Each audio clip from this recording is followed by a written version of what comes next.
Hey, John here from John's Do It Yourself. Today we're going to be re-sleeving the cylinder bases of a 1995 Sea-Doo XP. What you need to know though before we begin is your cylinders, if you're going to be doing this tomorrow, put your sleeves in the freezer now. Another key element you might want to know about is not all sleeves come pre-fitted. You actually might have to take them to a machine shop and have them bored to fit. Now, if you don't know if they are or not, go ahead and grab your cylinders, piston heads, put your rings on them and slide them into the sleeves and make sure they fit. If they don't, go ahead and take them to the machine shop and have them bored out. So right now your sleeves should be in the freezer, and then we're going to go heat up the grill and get this done. So let's get cutting. So originally I bought this jet ski dirt cheap because the owner said it would never start again. So I said, well, let's see what we can do. And as you can see, these cylinders are completely frozen in the block. So I'm going to assume you really already know how to get off the crankcase and all that. I had to pull the engine to do this. You don't really have to, but mine was pretty frozen solid. As you can see from all the rust, I guess water got into the cylinders through the pistons and froze up this engine.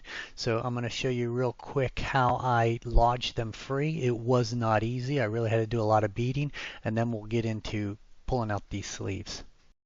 And one thing I should mention is that I poured a lot of WD-40 in the top of the piston to let it soak in. Remember, WD-40 is a penetrating oil, so it would actually do better than just motor oil. So if you have that, give it a shot. Okay, so before we heat up the grill, and because I am a woodworker, and also because I make this up as I go along, I definitely wholeheartedly think you should actually build a small stand to hold your case. So when you drop in your sleeves, you can go all the way through without hitting the ground or having to turn these on their sides. So all I did here is cut a 2x4 up so I could hold the actual cylinder, and the sleeves would go all the way through without banging onto the ground or me having to turn them onto her side and losing my aspect of putting them in perfectly straight. Okay, so you get to see me cut a little wood, and then we'll go right to the grill. So all you really need for this project is a rubber mallet, a small board, and definitely you're going to need your oven mitts, and the best ones you have, because when you heat these things up, they are going to be radiant hot. So let's fire up the grill and let it get to its temperature. Okay. Here we go. Cross fingers that this works. Wanted to make a comment that I'm going to run the video right now in real time so you can see how much effort I really didn't have to use to pop these things out. In no hurry, and of course, yes, I have the fire extinguisher beside me because these things are very hot. Oh, yeah.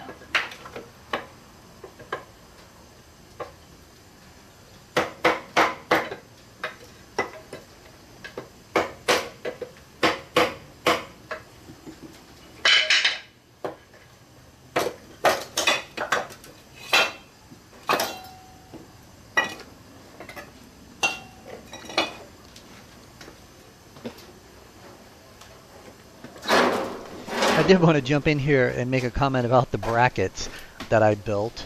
They're actually designed for the manifold outlet to be facing to the left, and yet I'm facing it directly towards me. That's why it's not actually sitting level, but I'm in such a hurry because everything's so hot that I'm not paying attention to that. And so you're just going to have to bear with me.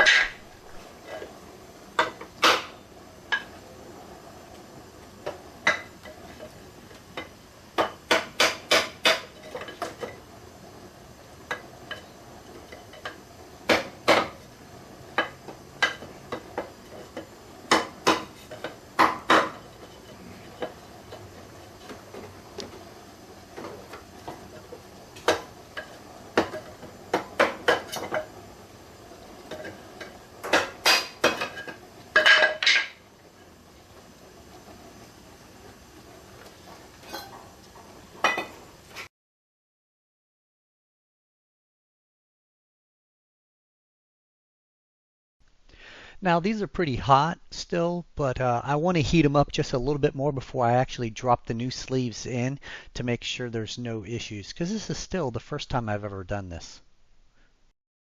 So at this point, before I pull the cylinders off the grill, I'm going to go in there and get the sleeves. So I have the sleeve at the ready. I left it in its plastic. It is frozen solid. And as soon as I'm ready, I'll pull it out of its plastic and I'll slide it in. Now I will be able to use the back end of the rubber mallet to make sure that the slots are even, but watch this thing drop in easily.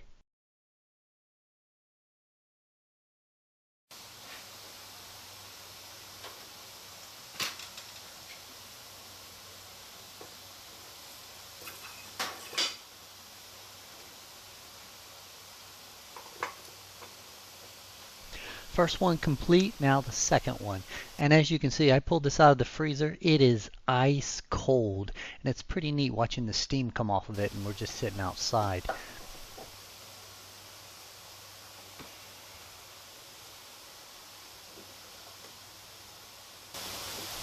Again, I use the back end of the mallet once I drop it in and make sure the mouth is completely aligned with the manifold outlet. You can just tap it back and forth and make sure both sides are even. Now the very last thing I do is I grab some clamps and I want to clamp a little board. The reason why I put the board on there is because I don't want the ends of my clamps melting because it's still pretty hot. But what I'm going to do is I'm going to clamp the cylinder, the sleeve in place. So while it's cooling, it doesn't expand, contract, whatever, and move at all. So I'm just going to clamp it down, hold it into place so when it cools, everything is in the position it's in now. Alright, so later after everything cools, you can apply a little bit of lubrication to the actual piston head and inside the sleeves, put your rings on and slide on your blockheads and make sure everything fits. At this point we're done. If you want to see me change out the actual piston heads and the rings, that's another video. Other than that, thanks for watching and don't forget to hit that subscribe button.